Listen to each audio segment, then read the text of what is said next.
Welcome to the Access Extension Framework tutorial on the Framework scripting engine. For starters, why do we use SQL? Particularly in light of the fact that a lot of Access developers are not familiar with SQL and tend to use the graphic user interface version of the tools. Well, SQL has a long history and there are certain standards in SQL, of which the ANSI standard is broadly supported by Access. And SQL has always supported statements, not only to retrieve and insert, update and delete data, but also to change the schema or the structure of the database tables. The fact that an SQL script can be completely rendered into text makes it an incredibly versatile and lightweight way of making database changes. And a lot of Access developers aren't keen on learning SQL, but in response to that I'd just say, I'm sorry, but you have to learn SQL. For a start, it's invaluable for maintaining database schemas, and secondly, the set-based thinking involved in SQL can often allow you to do something in a single line of SQL code that would take you several pages of VBA code and probably half a day to put together. So there really is no argument. SQL is not that hard to learn, and my advice to Access developers is you just need to learn it. So there are a couple of problems which the framework solves that are specific to Microsoft Access and SQL, and it mainly stems from the fact that Access supports quite a few features that aren't in the SQL standard and in the SQL language. Let's have a quick look at some of those features. So we're opening up the customers table, and let's go to one of the text fields.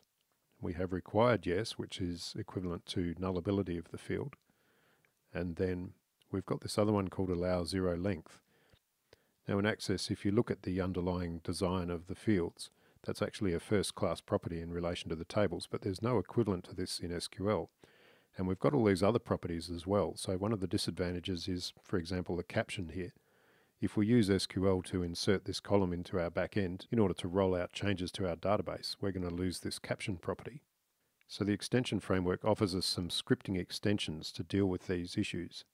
So here we've chosen the categories table and hit the script schema button. And immediately we can see some of the extensions to SQL that the framework has implemented. One of the first things you'll notice about the SQL script is these go commands scattered throughout the script. Now some SQL engines will process multiple commands in a single batch, but Access won't, so we need to separate each SQL command out, and to do that we use go. So each of these is a single SQL command. In order for the preprocessor to recognize the go command, it must be just the word go, it must be at the start of a line and on a single line. However, it's not case sensitive, so we can use any combination of upper and lowercase letters.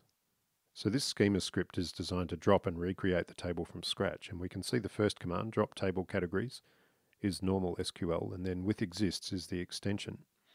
So in this case, with if exists means that if the table exists, drop it. If it doesn't, then just ignore this command, rather than generating the error, which would occur if we tried to drop a non-existent table.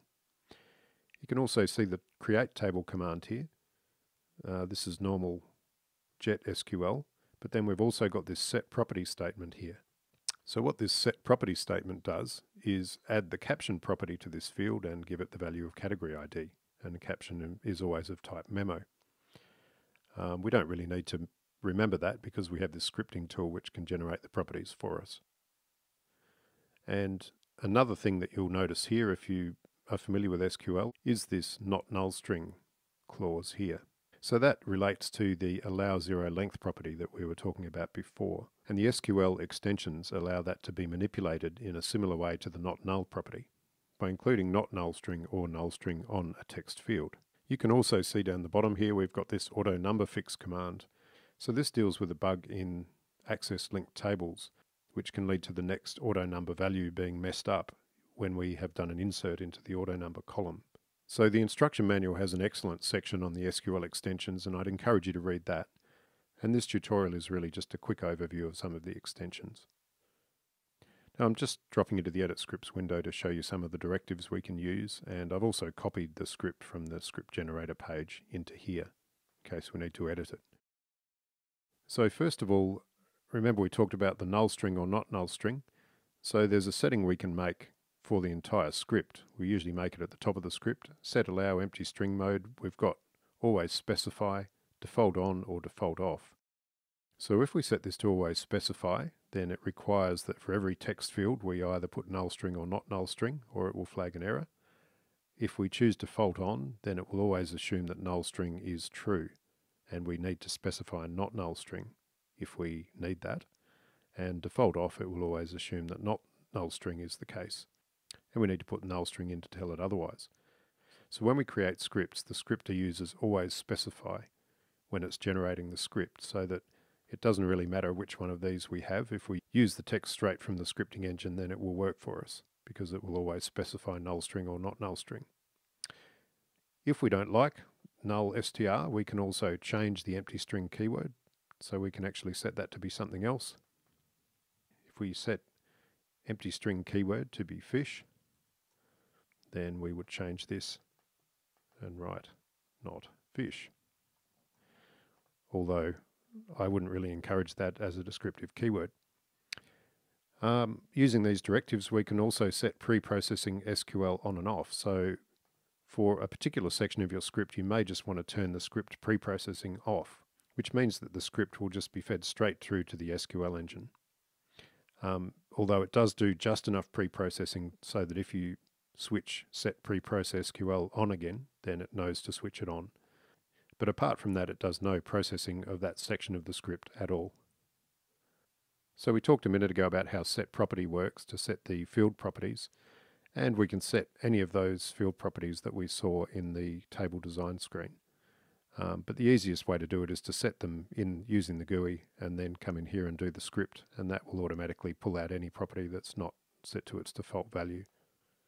And we can also drop a property if we want to. So if we decide we don't want the caption property on this field anymore, we can drop that property. Obviously we don't need any information there. So we've got the set and the drop, and if we set it, it will override any previous value that it might have had, or if there isn't a value, it'll create it for us. And it's worth noting we can also set properties against the table itself rather than a particular field, and you can have a look in the instruction manual for an indication of which properties you can set on tables. So one of the first things to note is that scripting now gives us the ability to put comments in our SQL scripts. So it's not easy to see with this font, but this is actually 2 single dashes. So 2 dashes gets you a comment to the end of the line. This is similar to the SQL standard.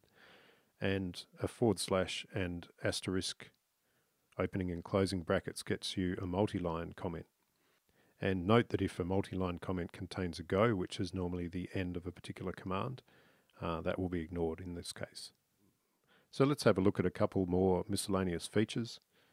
We've enhanced the alter table, alter column command. So normally alter column will allow you to change the type of the column and the nullability and so forth of it, and possibly add or remove properties in the case of the field properties that we can use the set property and drop property command for.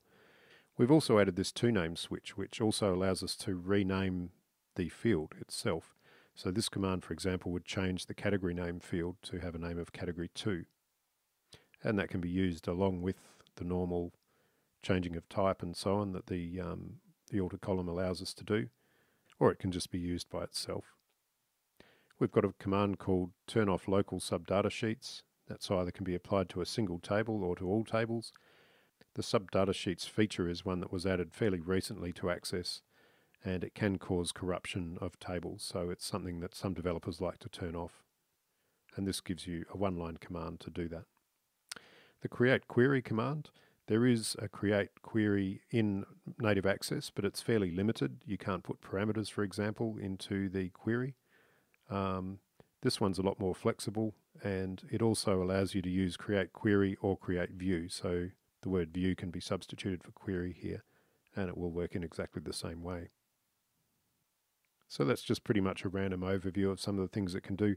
So again, I refer you to the manual because that has in-depth and very systematic treatment of all of these, and it's a fairly complex thing.